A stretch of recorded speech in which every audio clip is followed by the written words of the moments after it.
Bonjour, bonjour. Ah, ben on m'entend bien là.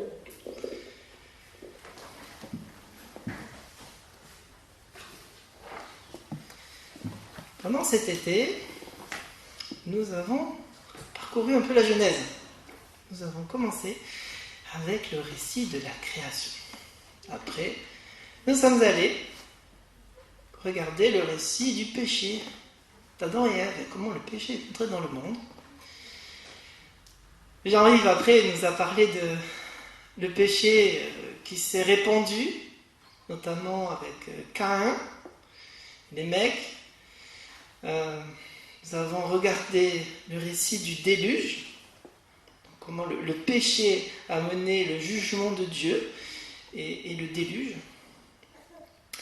Nous n'avons pas vu la tour de Babel, que je vais sauter, pour aller traiter directement Abraham. Pour la tour de Babel, en deux mots, ce qui s'est passé, c'est que Dieu a dit à Noé, allez-y, répandez-vous sur la terre, remplissez la terre. Et qu'est-ce qu'ils ont fait? Ils ont dit, non, on ne fait pas ça, on reste ensemble. Et on va construire une grande tour pour montrer qu'on est un seul peuple et tous unis contre Dieu et dans la résistance. Et Dieu a dit, il est allé voir ce qui se passait, il a dit, je vais confondre leur langue. Il leur a donné plein de langues différentes, donc, et après ils ont dû se répandre dans le monde. Et puis nous arrivons au récit d'Abraham. Vous savez, Abraham, c'est pas n'importe qui.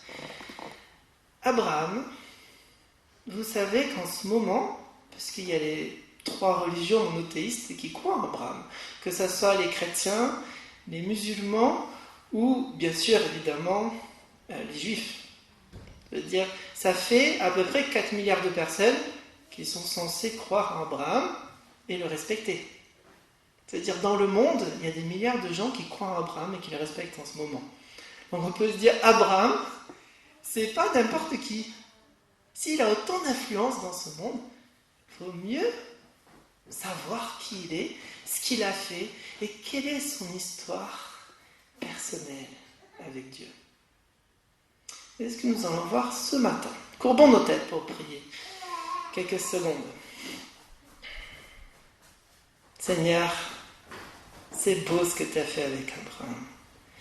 Aide-nous à en saisir toute la portée.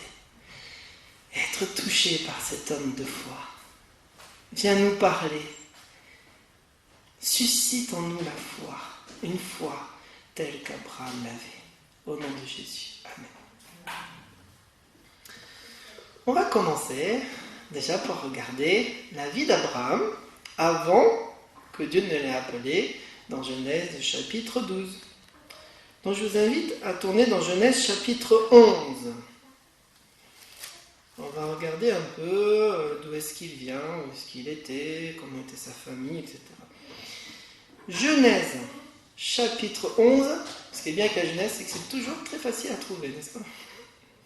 Genèse chapitre 11 et au verset 27. Non, 26. Commence au 26. Térach, âgé de 70 ans, engendra Abram, Nachor et Haran. Voici la postérité de Térach. Térach engendrant Abram, Nachor et Haran. Haran engendra Lot. Et Haran mourut en présence de Térach, son père, au pays de sa naissance à Ur, en Chaldée. Abram et Nachor prirent des femmes. Le nom de la femme d'Abram était Sarai, et le nom de la femme de Nachor était Milka, fille d'Haran, père de Milka et père de Jisca. Sarai était stérile et n'avait pas d'enfant. Térach prit Abram son fils, et Lot, fils d'Haran, fils de son fils, et Sarai et sa belle-fille, femme d'Abram, son fils, et sortirent ensemble d'Ur en Chaldée, pour aller au pays de Canaan. Ils vinrent jusqu'à Charan et ils y habitèrent. Les jours de Térach furent de 205 ans, et Térach mourut à Charan. Alors, les historiens bibliques disent qu'Abraham aurait vécu aux alentours de 2100-2000 avant Jésus-Christ. Donc, Abraham, 2000 avant Jésus-Christ. Il était un descendant de Sem. On se rappelle que Noé a eu 3 fils, Sem, Cham et Japhet. Sem, qui était le fils aîné, et le fils béni par Noé. On se rappelle de l'histoire dont on a lu il y a quelques semaines avec Japhet qui avait vu la nudité de son père et qui avait été maudit. Donc, et son fils, après Canaan, avait été maudit. Mais Sem avait été béni. Et on est ici dans la descendance bénie de Sem. Et il avait Abraham, il avait un père qui s'appelait Terach, et il avait 2 frères qui s'appelaient Nachor et Haran. Comme Abraham est cité en premier dans notre texte, nous pouvons penser qu'il était le fils aîné. Haran est mort, malheureusement. C'est triste quand les parents doivent enterrer leur enfant. Haran est mort, il a laissé derrière lui des enfants. Donc Abraham avait des neveux et des nièces. Il semble que toute la famille habitait au même endroit, à Ur, en Chaldée, qui est maintenant en Irak. Et c'est probablement là, alors je vais dire des fois, assez souvent, probablement, parce qu'on est obligé de faire des suppositions, il y a plein de choses qui ne sont pas écrites. Mais voilà ce qui me semble le plus logique pour moi. C'est que Ur était vraiment le lieu de naissance, le lieu de mariage d'Abraham. C'est là qu'il a grandi. C'était une famille riche. C'était une famille riche parce que quand on regarde dans Genèse 12, verset 5, c'est écrit Abraham prit Sarai, sa femme, et Lot, fils de son frère, avec tous les biens qu'ils possédaient et les serviteurs qu'ils avaient acquis à Charan. Ils avaient des serviteurs, ils avaient plein de biens quand Abraham est parti de Charan. Donc c'était une famille qui était prospère. Il y avait des liens très très forts dans une famille. C'est une famille qui était, c'est bien celle-là, à tel point qu'Abraham a épousé sa belle-sœur et que son frère Nachor a épousé sa nièce. Donc on peut dire que oui, les liens étaient très très forts dans cette famille. Bon, après, bien sûr, ça sera interdit dans la loi de Moïse. Mais en tout cas, voilà, à ce moment-là, les liens étaient très très forts. Par contre, ils n'adoraient pas l'Éternel. Ça, nous le voyons dans Josué 24, verset 2. Il est écrit, Josué dit à tout le peuple, « Ainsi par l'Éternel, le Dieu d'Israël, vos pères, Terach, père d'Abraham et père de Nachor, habitaient anciennement de l'autre côté du fleuve et y servaient d'autres dieux. » En fait, au début, Abraham était un païen, comme son père et ses frères. Et ils adoraient des idoles. En fait, la divinité pour eux, à Ur en Chaldée, c'était la lune. C'était probablement des adorateurs de la lune. Mais il y a quelque chose qui va se passer. C'est un premier appel que Dieu fait à Abraham, alors qu'il se trouve encore à Ur en Chaldée. Ça se trouve dans Actes 7, versets 2 et 4, parce que ce n'est pas mentionné dans notre texte. Dans notre texte, nous avons plutôt, dans Genèse 12, un rappel de l'appel que Dieu a donné déjà à Abraham. Dans le discours de Étienne, donc en Actes chapitre 7, verset 2, il parle d'Abraham et il dit « Hommes, frères et pères, écoutez, le Dieu de gloire apparut à notre père Abraham lorsqu'il était en Mésopotamie, avant qu'il s'établisse à Charan. » Donc Dieu lui a parlé avant qu'il vienne à Charan. Et il lui dit « Quitte ton pays et ta famille, et va dans le pays que je te montrerai. » Il sortit alors du pays des Chaldéens et s'établit à Charan. De là, après la mort de son père, Dieu le fit passer dans ce pays que vous habitez maintenant. Donc le premier appel fut à Ur en Chaldée. Et suite à cet appel, on voit que la famille se déplace. La famille désire se rendre à Canaan, mais ils vont s'arrêter à Charan, qui n'est pas du tout à Canaan, mais qui est au nord de Canaan, en Turquie, entre la Turquie et la Syrie. Voilà. En tout cas, Dieu va appeler Abraham à le suivre et à tout quitter pour le suivre. Lisons maintenant l'appel d'Abraham en Genèse chapitre 12.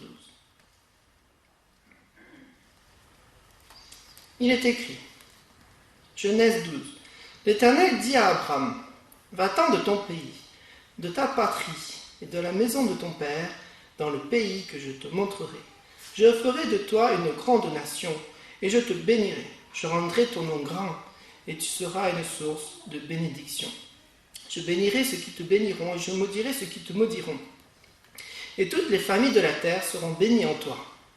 Abraham partit, comme l'Éternel lui avait dit, et Lot partit avec lui. Abraham était âgé de 75 ans lorsqu'il sortit de Charan. Abraham prit Sarai, sa femme, et Lot, fils de son frère, avec tous les biens qu'ils possédaient et les serviteurs qu'ils avaient acquis à Charan. Ils partirent pour aller dans le pays de Canaan. Ils arrivèrent au pays de Canaan. Donc Dieu va parler à Abraham. Il va lui dire de partir, de quitter son pays, de quitter sa patrie, de quitter sa famille pour aller là où Dieu allait lui montrer. Et que Dieu allait faire de lui une grande nation. Il allait le bénir, rendre son nom grand, le protéger. Le protéger, c'est quand il dit « Je vais maudire ceux qui te maudiront ». Donc il y a vraiment une protection sur Abraham. Et même toutes les familles de la terre seront bénies en Abraham. Et on peut se poser déjà une question, mais qui est cet Abraham? Pour que Dieu le choisisse parmi cette multitude de païens, pour le bénir autant et faire de grandes choses à travers lui. Comme on l'a dit, en fait, il n'était pas quelqu'un de particulier, cet Abraham. Il avait un certain âge. Quand il est parti de Charan, il avait 75 ans. Il avait une femme stérile, il avait épousé sa demi-sœur, et il adorait d'autres dieux. Alors pourquoi? Il a dit, c'est tout simplement la souveraineté de Dieu qui a présenté tout ça à Abraham. Et il n'avait qu'à se lever et partir pour recevoir tous les cadeaux que Dieu donnait. Il est écrit en Romains 9, verset 18.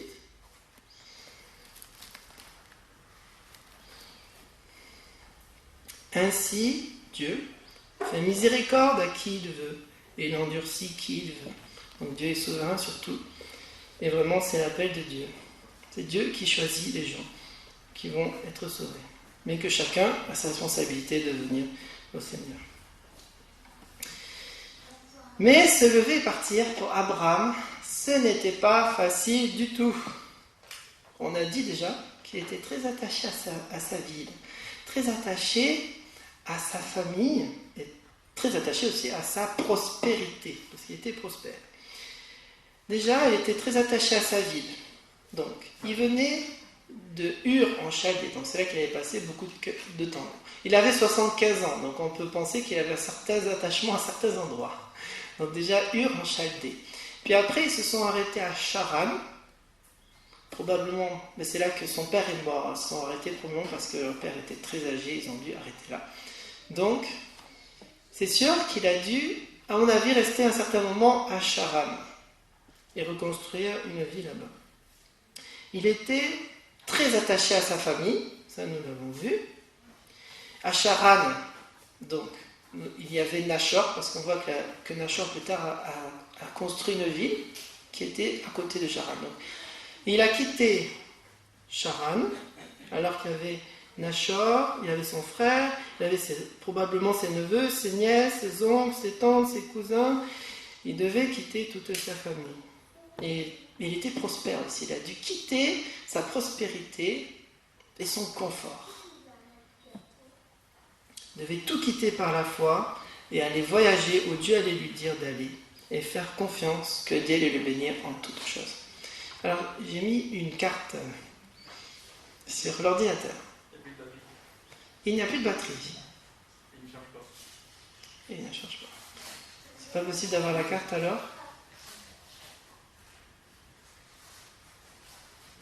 Bon, ben, je vous la montrerai plus tard alors. Mais on pense à ça, Abraham. Bon, déjà de Ur jusqu'à Charan, j'ai regardé sur Google à peu près combien ça fait de kilomètres. Ça fait à peu près 1400 kilomètres. Donc déjà, il avait parcouru 1400 kilomètres avec sa famille pour se rendre à Charan. Et pour aller au pays de Canaan, il y avait encore 800 kilomètres pour y aller. 800 kilomètres avec son grand troupeau. Donc ça veut dire son troupeau. Est-ce qu'on a maintenant la carte? On voit très très peu.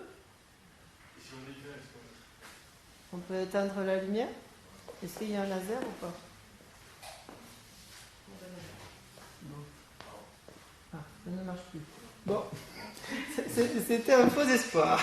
En tout cas, Hur est tout en bas, et Charan est au milieu, et Tamar c'est tout en bas. Donc il devait faire 1400 km pour aller à Hur, et après 800 km pour aller au pays de Canaan. Donc sur la route, il y avait des brigands. Sur la route, vous pouvez craindre peut-être de perdre des animaux, vu qu'il était éleveur, il avait beaucoup d'animaux. Mais, par la foi, il choisit de tout abandonner. Abandonner toutes ses attaches, tous ces liens qui le retenaient, et partir selon l'ordre du Seigneur. Mais quelle foi incroyable qu'avait notre père Abraham.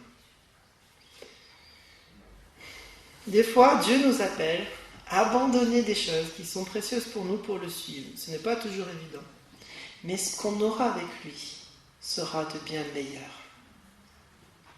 Par exemple, c'est écrit qu'il y a des bénédictions pour ceux qui ont quitté leur famille pour le nom de Jésus-Christ, en Matthieu 19, verset 29.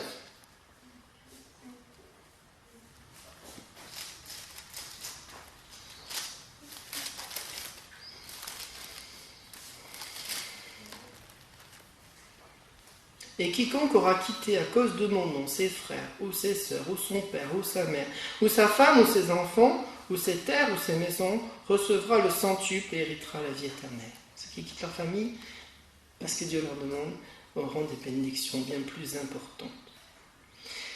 Moi j'ai une pensée pour tous nos missionnaires, maintenant.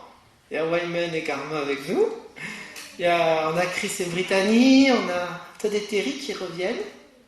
Ils ont fait un sacrifice.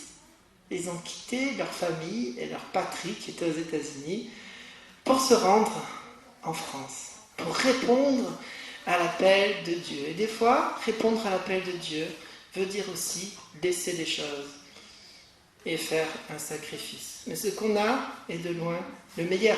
Moi, je pense à moi aussi, il y a 4 ans, quand je suis partie de Toulouse pour aller à Besançon, et donc j'ai quitté ma ville et ma famille. C'est vrai que moi je suis un Toulousain à 100%, j'ai même la carte bancaire Stade Toulousain et tout. Quand je suis partie de Toulouse, j'avais un accent très très fort, je parlais comme ça, tout le temps. Un Toulousain à 100%. Donc partir, c'est vrai que ça a demandé du courage. Et quand je suis revenue des États-Unis, j'ai passé 3 ans, j'habitais chez mes parents, donc très très très proche aussi de mes parents. Donc ça a été aussi, voilà, de se séparer des choses pour partir et répondre à l'appel de Dieu. Ça a été aussi un sacrifice. Mais je ne regrette pas, parce que ça a été l'appel de Dieu pour moi. Vous savez, si Dieu vous donne un appel, si Dieu vous parle et vous dit fais ça, vous avez tout intérêt à le faire. Il n'y a rien de pire que de désobéir au Seigneur et de garder ça en vous. Toujours cette désobéissance, cet éloignement avec Dieu. Mais si vous faites le pas, si nous faisons le pas d'obéir, même si ça coûte, on va être bénis. Et Dieu va se rapprocher de nous, comme Abraham qui a été tellement béni. Suivons la foi de notre père Abraham. C'était un défi énorme pour Abraham. Et Dieu lui dit toutes ces bénédictions. Il lui dit, je vais faire de toi une grande nation. Ben, Abraham se dit, mais pour faire une grande nation, il faut avoir des enfants. Ma femme, elle est stérile. Pas facile, hein? Dieu lui dit, je te protégerai. Mais Seigneur, je m'en vais faire un grand voyage avec tous ces brigands sur le chemin. Dieu lui dit, je vais bénir toutes les familles à travers toi. Mais il dit, mais je suis qu'une personne. Comment est-ce que je vais pouvoir bénir toutes les familles de la terre? C'était beaucoup d'interrogations pour Abraham. Dieu lui dit, je vais te bénir. Mais il dit, mais je suis bien là où je suis, à Charan. J'ai tous ces serviteurs, j'ai tous ces troupeaux, j'ai mes amis, ma famille. Je Je suis béni? Non? Et vous savez quoi, malgré toutes ces interrogations, Abraham a cru en Dieu. Il a cru que Dieu allait le protéger dans le chemin. Il a cru que Dieu allait le bénir encore plus de ce qu'il avait. Il a cru que Dieu allait bénir les autres à travers lui. Et que Dieu allait donner une descendance. C'est énorme de croire tout ça, alors que ça semble tellement lointain. Mais notre Dieu est un Dieu de l'impossible. Il fait des choses grandes. Abraham a mis sa confiance en Dieu, et il a eu raison, et Dieu s'est montré fidèle. Nous marchons dans les mêmes pas que lui. Alors Abraham, il est parti. Il est parti alors qu'il ne comprenait pas tout. Nous devons faire pareil. Quand Dieu nous appelle, des fois nous ne comprenons pas tout. Moi je me souviens la première année où j'ai lu la Bible. Bon, la première année chrétienne, j'ai lu toute la Bible. Au début, je ne comprenais pas tout. Par exemple, mais je me disais, bon, plus tard je comprendrai. La Bible, c'est vrai, je comprendrai plus tard. Très bonne chose à faire si vous commencez à lire la Bible. Parce que par exemple, ça parlait de l'Asie dans les Actes. Ça disait, toute l'Asie a entendu parler de l'Évangile. Je me dis, mais comment c'est possible que tout le continent asiatique a entendu parler de l'Évangile? Et je ne comprenais pas du tout. Mais je dis, mais plus tard je comprendrai. Et effectivement, plus tard j'ai compris qu'il s'agissait de la province romaine de l'Asie, et non pas du continent asiatique. Et là j'ai dit, j'ai bien fait de ne pas pointer Dieu du doigt et de dire je comprendrai plus tard. Dieu est toujours sans faille. Une question à se poser, c'est est-ce que ces promesses d'Abraham ont été tenues? Les promesses que Dieu a faites à Abraham. Est-ce qu'Abraham a eu raison de lui faire confiance? Il a dit à Abraham, va-t'en de ton pays, de ta patrie, de la maison de ton père, dans le pays que je te montrerai, je ferai de toi une grande nation. Est-ce qu'il est devenu une grande nation, Abraham? Quelqu'un peut-il répondre à ma question? Pour que je sache que vous êtes toujours avec moi. Est-il devenu une grande nation? Ouais, pourquoi? Comment est-il devenu une grande nation? Rina? Grâce à Ismaël et Isaac. Grâce à Isaac. La grande nation vient d'Isaac, dans sa part. Dieu va aussi bénir Ismaël, c'est vrai, parce que Dieu dit... Il a dit qu'il allait faire une nation avec lui aussi, mais il n'a pas le peuple promis. Mais l'enfant de la promesse, c'est bien Isaac. Ok. Oui, à travers Isaac, il a été béni, donc Dieu a répondu à la promesse, a gardé sa promesse, parce qu'il a donné à Abraham un fils qui s'appelait Isaac, qui a donné Jacob, qui a donné les patriarches, qui ont donné les tribus d'Israël. Donc, oui, effectivement, Dieu a tenu sa promesse, et en fait, il est devenu le grand pays d'Israël, qui a été une grande nation, parce que au moment de David et de Salomon, il régnait sur tout le pays de Canaan. Donc quand même, et il dominait sur d'autres peuples. Et la sagesse de Salomon était tellement grande que tout le monde voulait venir l'écouter, même la reine de Séba qui venait de très loin. Donc Dieu a tenu sa promesse. Il a fait de lui une grande nation. Dieu a promis de bénir Abraham. Est-ce que ça s'est passé? Oui. Abraham est devenu très riche en troupeaux, en argent, en or, en serviteurs. Et tout le monde voyait que Dieu était avec lui. N'est-ce pas merveilleux? Moi, c'est ma prière, que Dieu puisse, quand les gens nous regardent, que tout le monde puisse dire Dieu est avec lui. Amen. Il est finalement mort à 175 ans, après une longue vie. Alors on peut dire qu'il a été béni. Dieu a promis de rendre le nom d'Abraham célèbre. Oui, il a été célèbre pendant sa vie, il était considéré comme un prince. Et comme on l'a dit au début, en introduction, aujourd'hui même, après la mort d'Abraham, longtemps après qu'il soit mort, beaucoup de gens croient en lui et continuent à le respecter. Dieu a promis de protéger Abraham, et il l'a fait à plusieurs reprises, notamment une fois quand il y avait une armée composée de 4 royaumes qui est venue à Sodome. Ils ont envahi Sodome, ils ont emporté Lot, et Abraham, il est parti avec 318 de ses serviteurs pour les poursuivre, pour sauver Lot, et pour récupérer, donc ramener toutes ses richesses et tout le butin de ces 4 rois. Donc, et Abraham l'a protégé et lui a donné une victoire éclatante sur ces rois. Donc oui, c'était une victoire incroyable, une bénédiction de Dieu. Dieu a promis de bénir toutes les familles de la terre à travers Abraham. Est-ce que ça s'est passé? Oui, évidemment. C'est passé déjà à travers le peuple qu'il a fait, Israël, qui avait les commandements de Dieu, et qui était censé être une lumière parmi les nations. Mais surtout, ça s'est passé à travers la descendance d'Abraham, Jésus-Christ, qui est le sauveur du monde et d'une multitude qui est venue à lui. En plus de ces promesses, nous pouvons rajouter 2 autres, celle d'avoir une postérité, c'est nombreuse que les étoiles du ciel, ce qui s'est passé, et aussi et de pouvoir que sa descendance aura le pays de Canaan, ce qui s'est passé à la conquête de Canaan.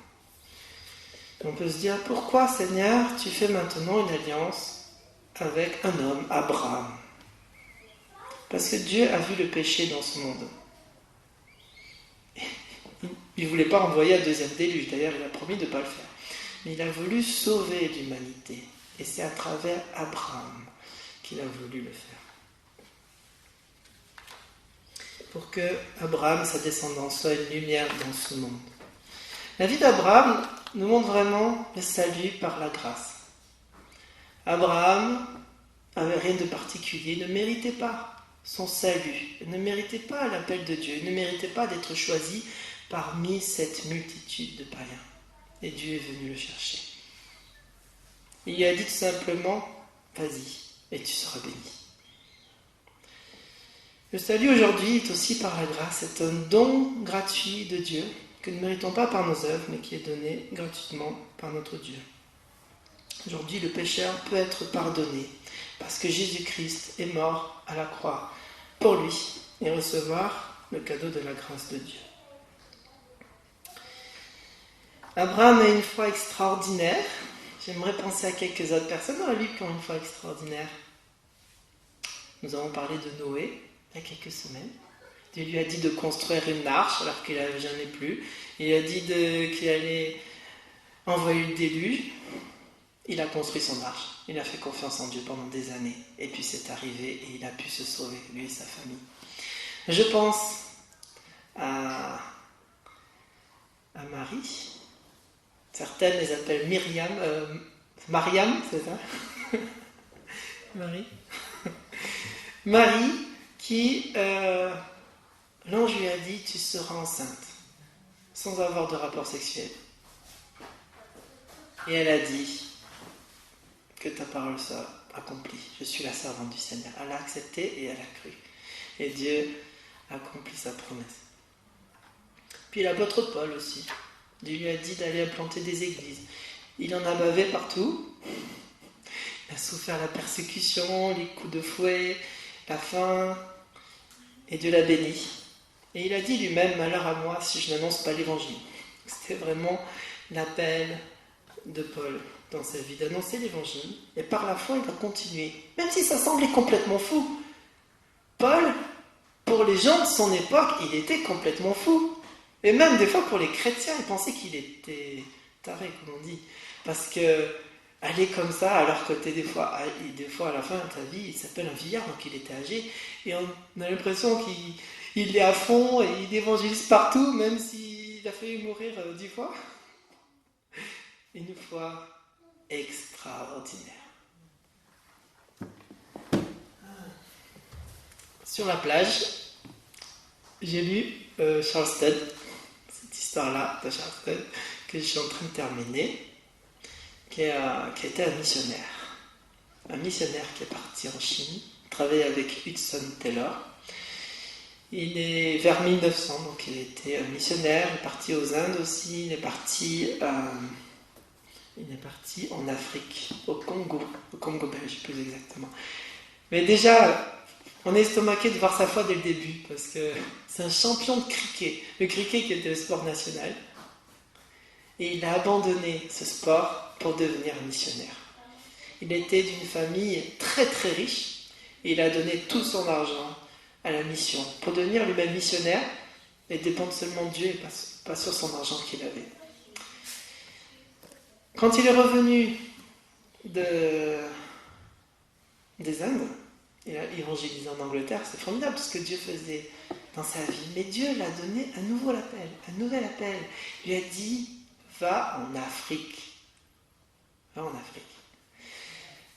Il a rencontré quelqu'un, voilà, il a cette conviction de partir en Afrique.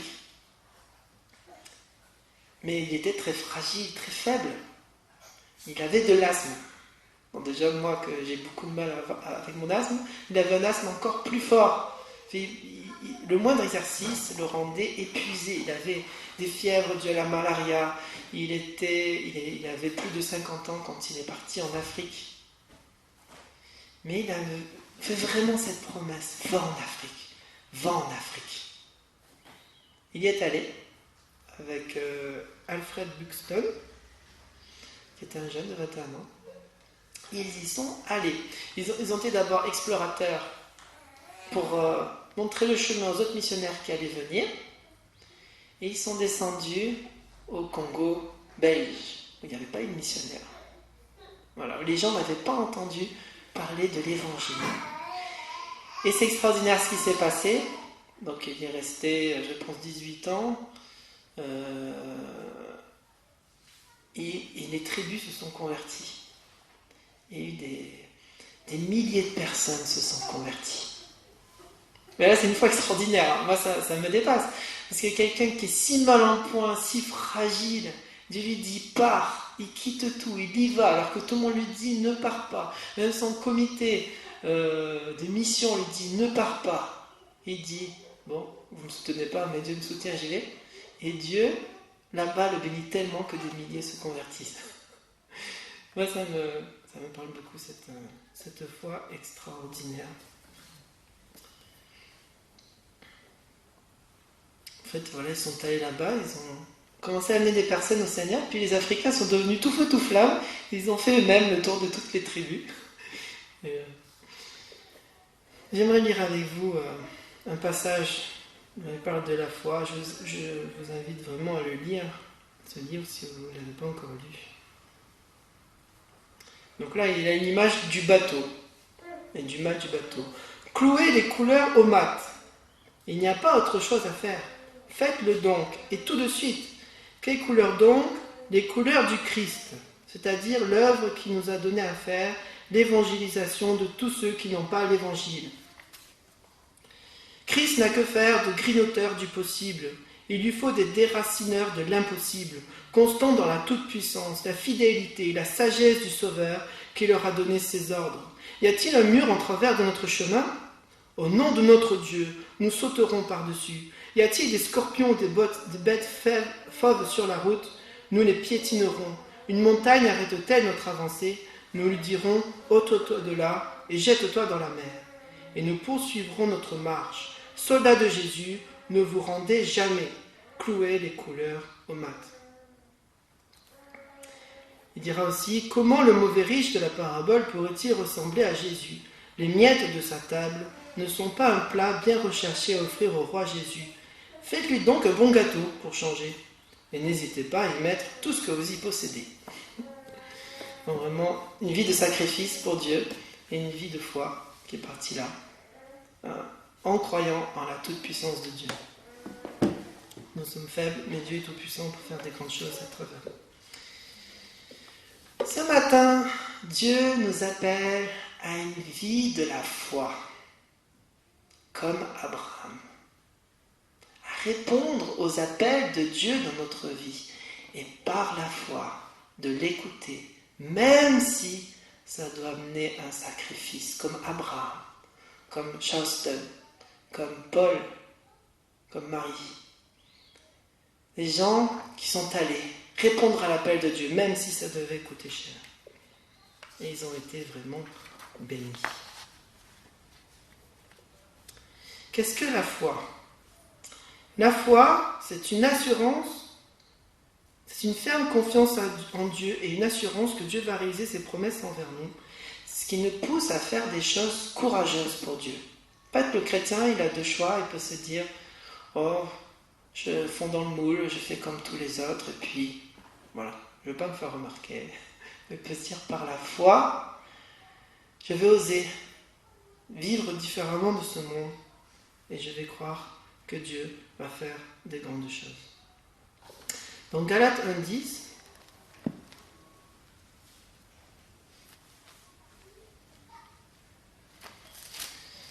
il est écrit « Et maintenant est-ce la faveur des hommes que je désire ou celle de Dieu? Est-ce que je cherche à plaire aux hommes? Si je plaisais encore aux hommes, je ne serais pas serviteur de Christ. » Avant tout, la foi, c'est de plaire à Dieu plutôt qu'aux hommes.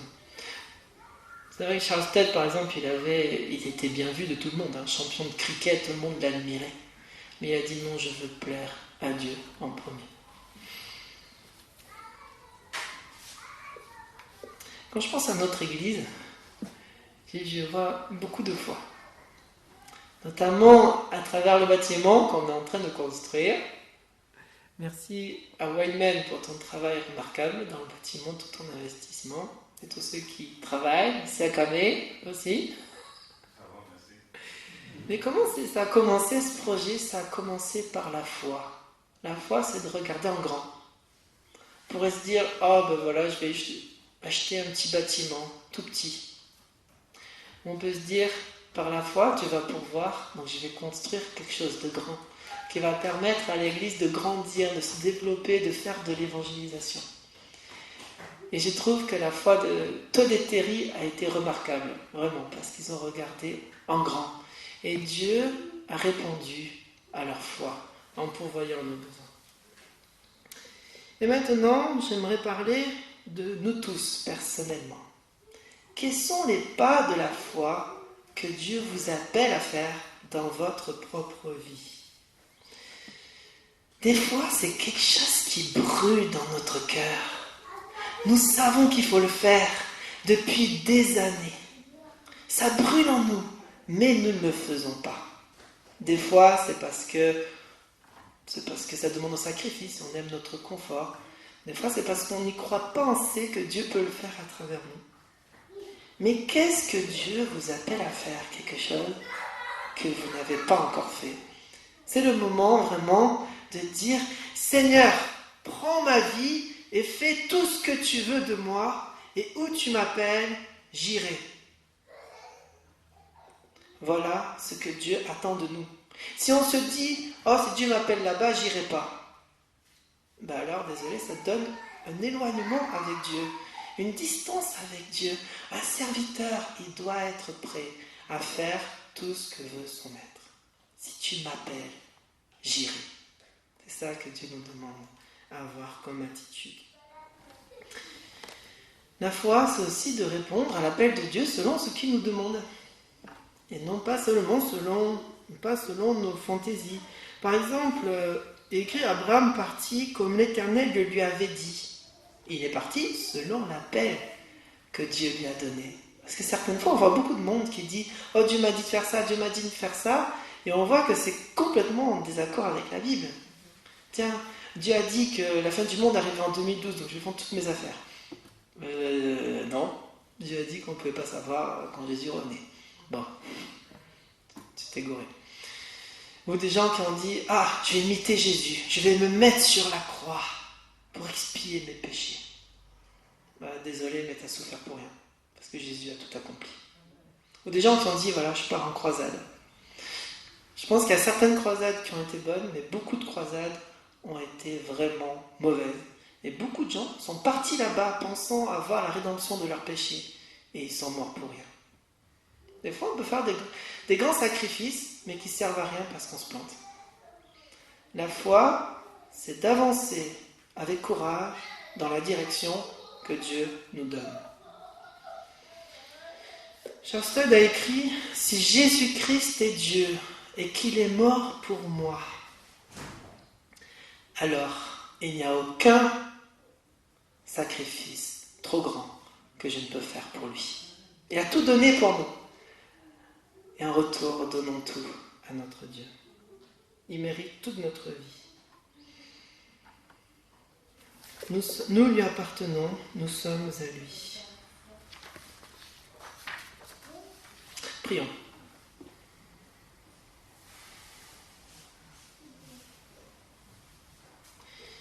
Si vous êtes d'accord d'aller là où Dieu vous appelle, de répondre à son appel, faites cette prière avec moi. Seigneur, tu es mon maître et je veux aller partout où tu voudras. J'irai là où tu m'appelles à aller. Parle-moi, comme tu as parlé à Abraham. Montre-moi la voie à suivre et j'emprunterai ton chemin. Crée en moi une foi qui croit à l'impossible, car tu es le Dieu de l'impossible. Au nom de Jésus. Amen. Donc, si vous êtes d'accord d'aller là où Dieu vous appelle, je vous invite à chanter avec moi ce dernier chant créé par Luc Dumont. Donne-moi le courage de quitter mon rivage et de marcher sur tes eaux.